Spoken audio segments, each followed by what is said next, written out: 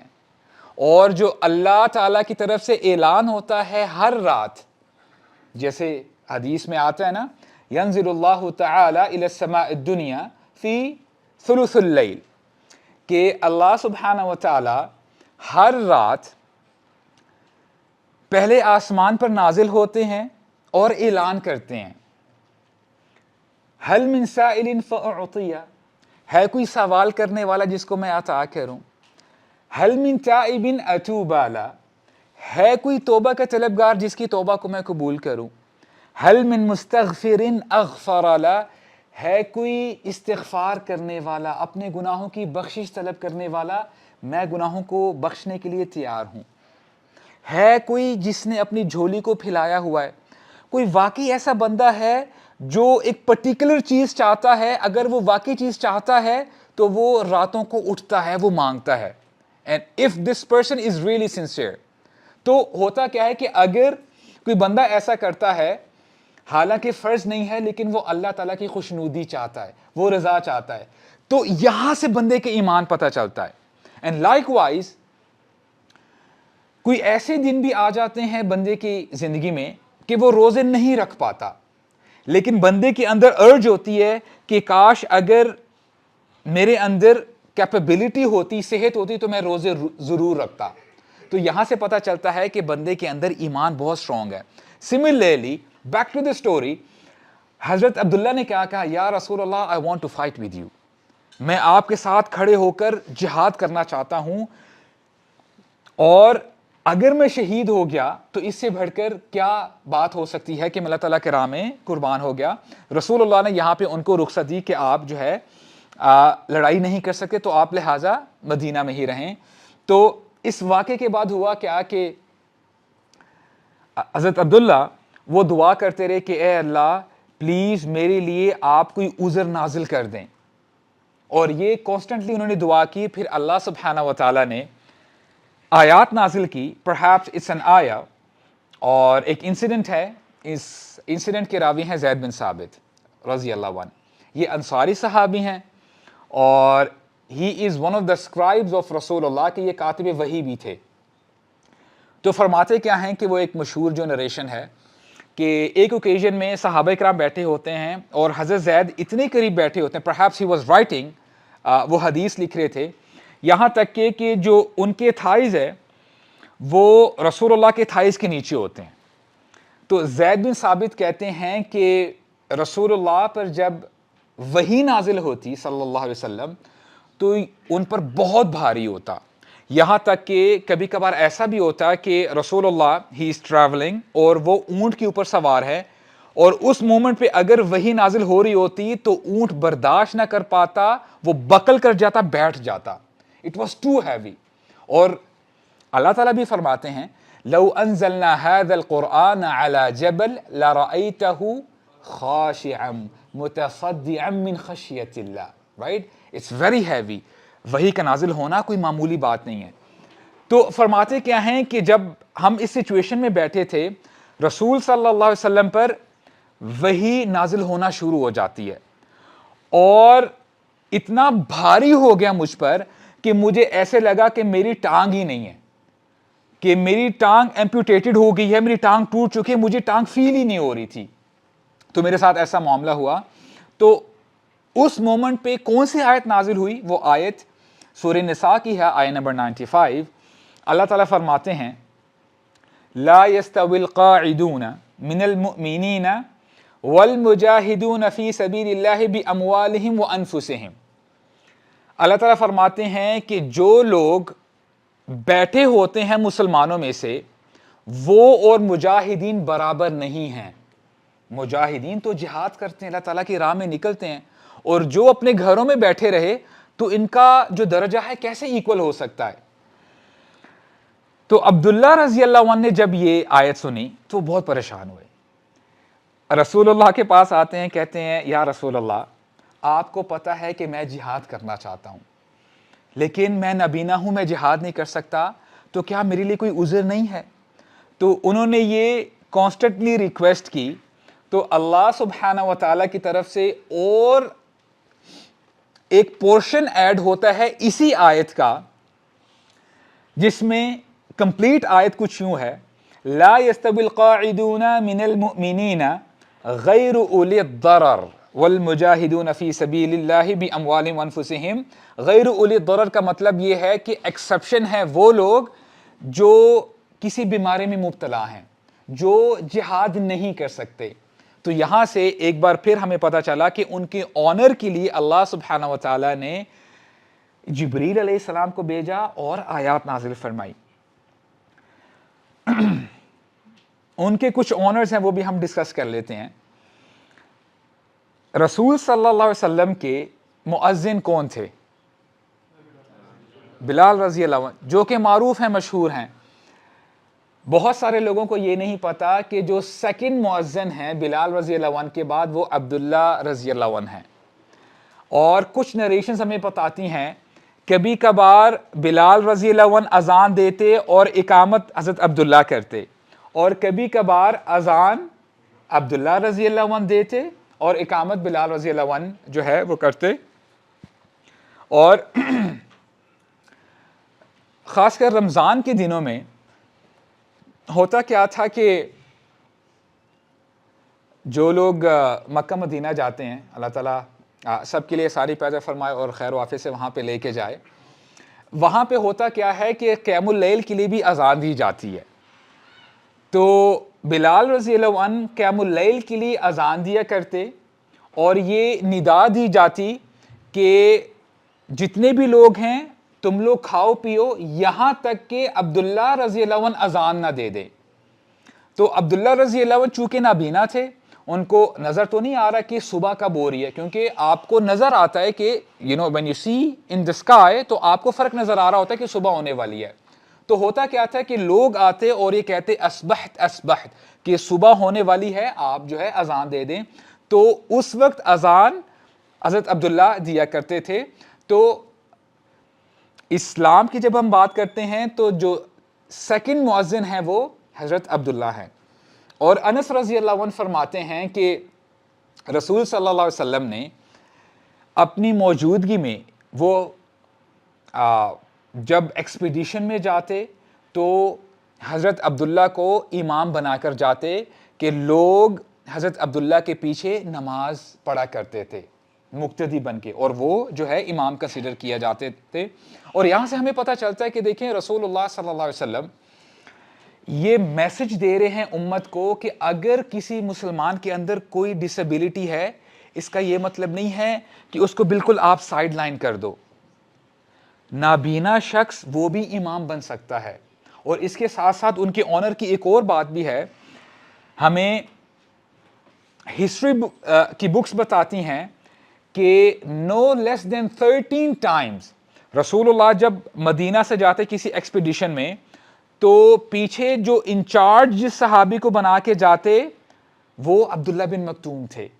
تو عبداللہ بن ام مکتوم کو 13 دفعہ انہوں نے جو ہے اپنے پیچھے انچارج بنا کے گئے، اور یہ سمبولک نہیں تھا کہ بس ٹھیک ہے لوگ بس دیکھیں گے کہ یہ امام ہیں یا خلیفہ ہیں، پرہیپس وہ امام بھی تھے اور وہ لوگوں کے بیچ میں فیصلہ بھی کیا کرتے تھے۔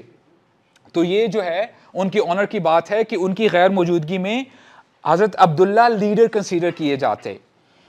اور ایک واقعہ ہمیں ملتا ہے کہ الحاکم بہقی رحمہم اللہ وہ کوٹ کرتے ہیں کہ مسروق رحمہ اللہ جو کہ تابعی ہیں اور یہ اسٹوڈنٹ ہیں عائشہ رضی اللہ عنہا کے، وہ دیکھتے کیا ہیں کہ عائشہ رضی اللہ عنہا ایک دفعہ نا کچھ پھل کاٹ رہی ہوتی ہیں، شہد تیار کر رہی ہوتی ہیں، یعنی آپ سمجھ لیں کہ ایک ٹرے تیار کر رہی ہوتی ہیں۔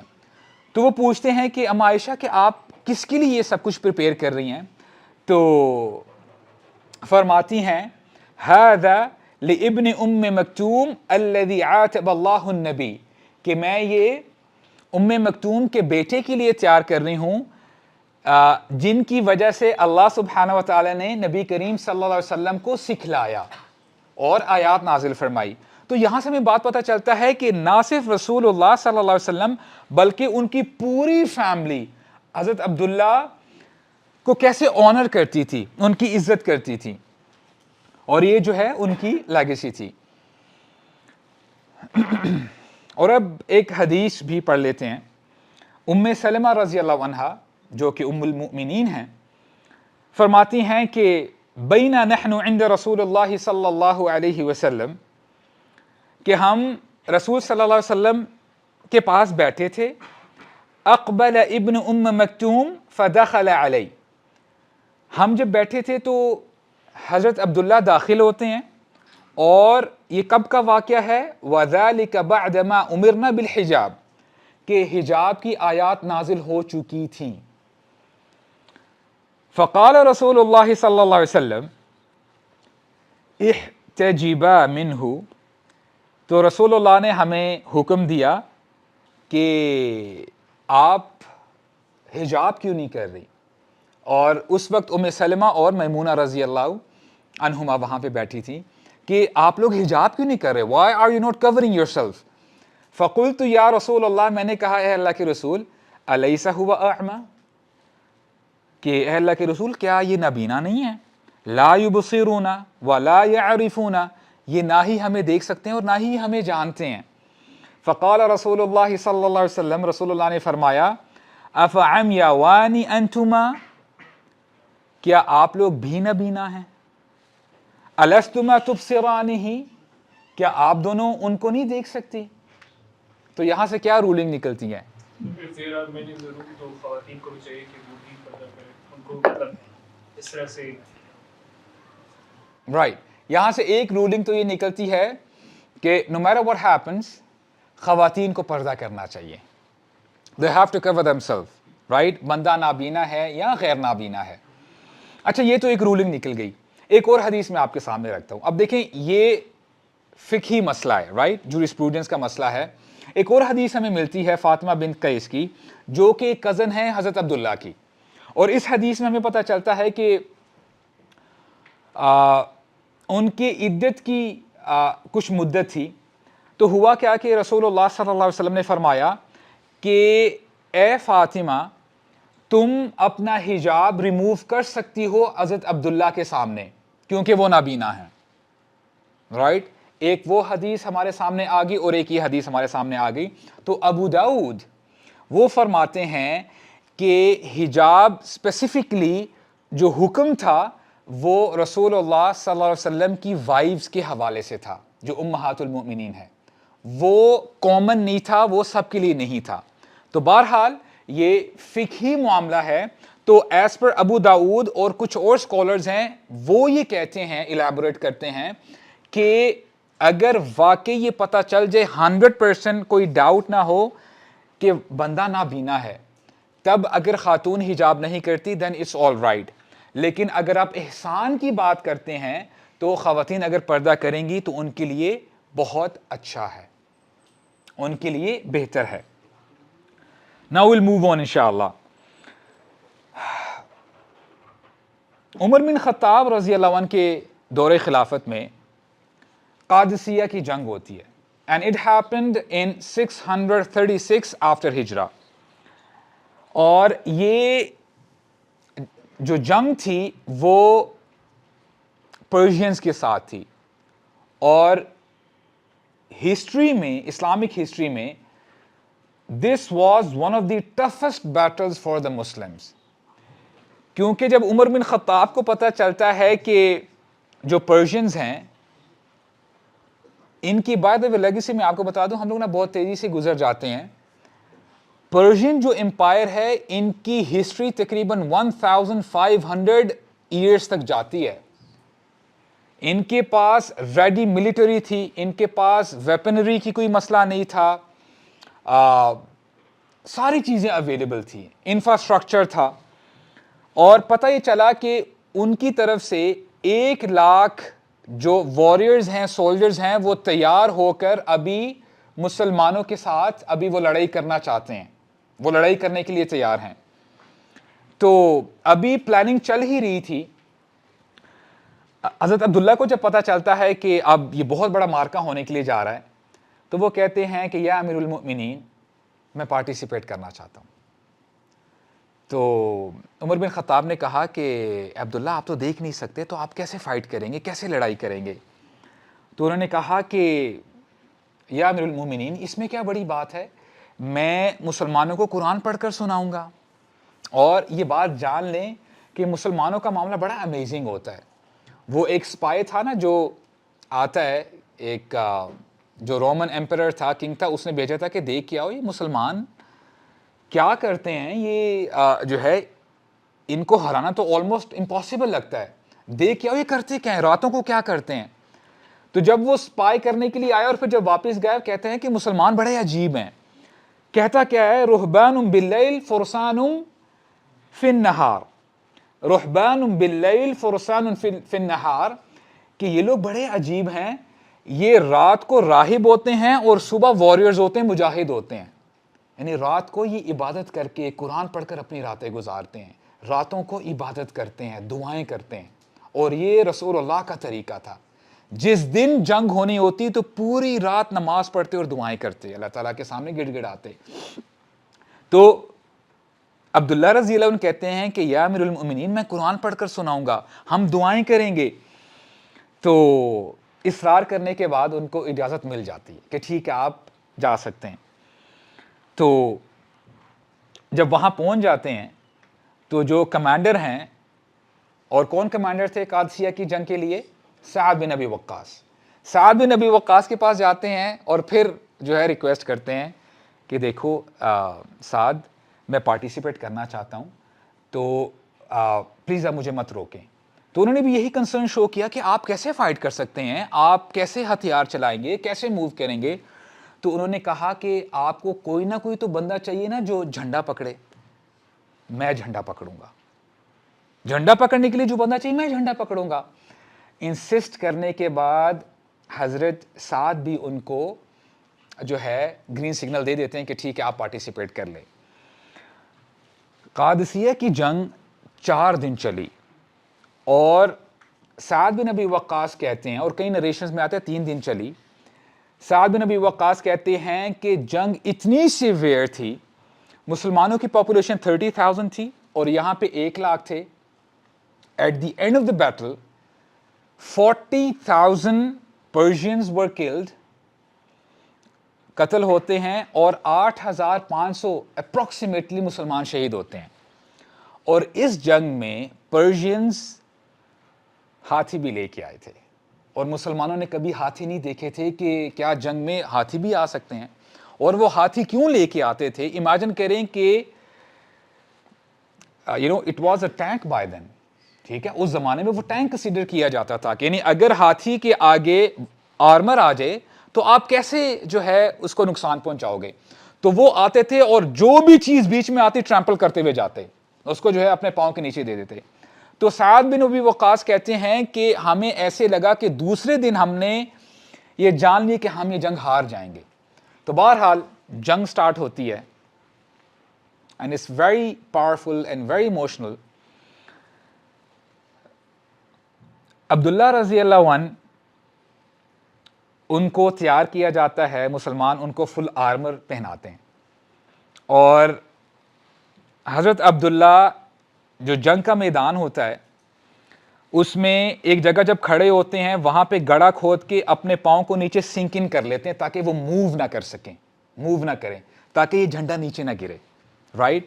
اور اپنے چیسٹ کے ساتھ جھنڈا لگا کے ایسے جو ہے کھڑے ہو جاتے ہیں, اور جنگ شروع ہوتی ہے. جنگ شروع ہوتی ہے, پھر آخر کا جب جنگ ختم ہو جاتی ہے اور مسلمان شہداء کی طرف جاتے ہیں ان کو دیکھنے کے لیے, تو دیکھتے کیا ہیں کہ عبداللہ رضی اللہ عنہ وہ نیچے لیٹے ہوتے ہیں اور انہوں نے ابھی بھی جھنڈا اپنے سینے کے ساتھ لگایا ہوتا ہے, اور وہ شہید ہو چکے ہوتے ہیں. اینڈ دس از ہاؤ عبداللہ رضی اللہ عنہ ہی ڈائڈ ایز اے مارٹر. اور اللہ تعالیٰ فرماتے ہیں کہ حقیقت میں آنکھیں اندھی نہیں ہوتی، دل اندھے ہوتے ہیں. فَإِنَّهَا لَا تَعْمَى الْأَبْصَارُ وَلَكِنْ تَعْمَى الْقُلُوبُ الَّتِي فِي الصُّدُورِ. دل اندھے ہوتے ہیں جو سینوں کے اندر ہے.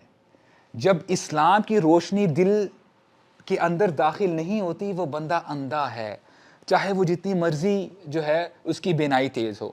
اور وہ آیت آپ کو یاد ہے جہاں پہ اللہ تعالیٰ فرماتے ہیں وَمَنْ أَعْرَضَ عَنْ ذِكْرِي فَإِنَّ لَهُ مَعِيشَةً ضَنْكًا وَنَحْشُرُهُ يَوْمَ الْقِيَامَةِ أَعْمَى. جو اللہ تعالیٰ کی ذکر سے، اللہ تعالیٰ کے دین سے اعراض کرتا ہے، پیچھے ہٹتا ہے، اللہ تعالیٰ اس کی زندگی کو تنگ کر دیتے ہیں، اور قیامت کے دن یہ بندہ اندھا کر کے اٹھایا جاتا ہے. اور یہ بندہ پھر شکوہ شکایت کرے گا قیامت کے دن. اگلی آیت کیا ہے؟ قال ربی لما حشرتنی اعما وقد كنت بصیرا. اے اللہ آج آپ نے مجھے اندھا کر کے کیوں اٹھایا ہے، حالانکہ دنیا میں تو میں بڑا خوب دیکھا کرتا تھا. قال كذلك اتتك آیاتنا فنسیتها وَكَذَلِكَ الْيَوْمَ تُنْسَى. اسی طرح ہی ہوگا، دنیا میں میری آیات تیرے سامنے آئی تھی اور پڑھ کر سنائی جاتی تھی اور تو نے میری آیات کو بھلا دیا، آج تجھے بھی بھلا دیا جائے گا. تو اصل میں جو اندھا پن ہے وہ دل کا اندھا پن ہے. عبداللہ رضی اللہ عنہ نابینا نہیں تھے اس حوالے سے. اب اگر ہم فلیش بیک کریں عبداللہ رضی اللہ عنہ کی زندگی کا، اپنی ہائی لینیج کے باوجود وہ سب سے پہلے اسلام قبول کرتے ہیں، اور اس کے بعد he was one of the first ones who migrated towards Medina, اور وہاں پہ جا کے دین کی دعوت دیتے ہیں. اور غزوہ بدر میں یہ شوق پیدا ہوتا ہے کہ میں بھی جہاد کرنا چاہتا ہوں، اور ان کو موقع نہیں ملتا. اور اس کے بعد عبداللہ رضی اللہ عنہ ہی ہیں جن کی وجہ سے اللہ تعالیٰ آیات نازل کرتے ہیں. ایک دفعہ نہیں، 16 آیات ان سورہ عبسہ، اور بعد میں ہی سورہ نساء کی آیت. اور بعد میں جو ان کا شوق تھا کہ اللہ تعالیٰ نے ان کو موقع دے دیا، وہ آخرکار شہید ہو جاتے ہیں. اور اللہ تعالیٰ فرماتے ہیں من المؤمنین رجال صدقوا ما عاہدوا اللہ علیہ. مؤمنین میں سے کچھ مرد مومن ہیں، رجال مرد ہیں، جنہوں نے سچ کر دکھایا جو انہوں نے وعدہ اللہ تعالیٰ کے ساتھ کیا تھا. اے اللہ اگر آپ ہمیں موقع دیں گے، آپ دیکھیے گا کہ میں اپنے وعدے میں سچا ہوں، میں بیک فٹ پر نہیں جاؤں گا، میں پیچھے نہیں مڑوں گا، میں پیچھے مڑ کر بھاگ نہیں جاؤں گا. فَمِنْهُمْ مَنْ قَضَى نَحْبَهُ وَمِنْهُمْ مَنْ يَنْتَظِرُ. تو ان مؤمنین میں سے، ان مردوں میں سے کچھ ایسے بھی ہیں جنہوں نے اپنا وعدہ سچ کر دکھایا، میننگ کہ they died as a martyr. اور کچھ لوگ منتظر ہیں. اب یہاں سے پتہ چلتا ہے ہو سکتا ہے کچھ ایسے لوگ ہوں جن کے دلوں میں ابھی بھی ایسی تمنا ہے کہ اللہ اگر آپ ہمیں موقع دیں گے میں آپ کی راہ میں شہید ہوں گا. ان کو موقع نہیں ملا، اور وہ یہ دعا کرتے ہیں اللہم انی اسألک الشہادۃ فی سبیلک. اے اللہ میں سوال کرتا ہوں کہ آپ کی راہ میں شہید ہوں. اور اگر ایسے لوگ ان کو موقع نہ ملے اور یہ اگر اپنے بستر پہ مر جائیں، اللہ تعالیٰ کے ہاں یہ شہداء ہی کنسیڈر کیے جائیں گے، کیونکہ ان کی نیت ایسی تھی. وما بدلوا تبدیلا. اور انہوں نے جو وعدہ کیا تھا اس کو تبدیل نہیں کیا. تو یہ رسول صلی اللہ علیہ وسلم کے جو صحابی ہیں حضرت عبداللہ، یہ ان کا کریکٹر تھا. اور ایک اور بڑی امیزنگ بات ہے، وہ یہ کہ عبداللہ رضی اللہ عنہ صحابی رسول ہیں، لیکن حضرت عبداللہ نے کبھی بھی رسول اللہ کو دیکھا نہیں، وہ دیکھ نہیں پائے. اور ان کے دل میں کتنا شوق پیدا ہوتا ہوگا کہ یا رسول اللہ کاش میں آپ کو دیکھ سکتا، کاش میرے پاس آنکھیں ہوتی. اور ایک دعا ہے، اس کو بھی آپ نوٹ کر لیں، اللہم انا نسألک الایمان لا یرتد. اللہم انا نسألک الایمان لا یرتد. اے اللہ ہم آپ سے ایسے ایمان کا سوال کرتے ہیں کہ میں اس ایمان سے پیچھے مت ہٹوں، وَنَعِيمًا لَا يَنْفَدُ، اور ایسی نعمت کا سوال کرتا ہوں وہ نعمت ختم نہ ہو، وَمُرَافَقَةَ نَبِيِّ صلی اللہ علیہ وسلم فی جنات الخلد، اور میں رسول اللہ کی مرافقت، میں ان کا ساتھ چاہتا ہوں جنتوں میں، جنات الخلد میں۔ تو یہ دعا آپ یاد کر لیں گے۔ اللہ تعالی ہمیں عمل کرنے کی توفیق عطا فرمائے، اور اللہ تعالی ہمیں بھی توفیق عطا فرمائے کہ ہم صحابہ کرام کے نقش قدم پہ چلیں۔ سبحانک اللہم و بحمدک، نشہد ان لا الہ الا انت، نستغفرک و نتوب الیک، وجزاکم اللہ خیرا وبارک اللہ فیکم۔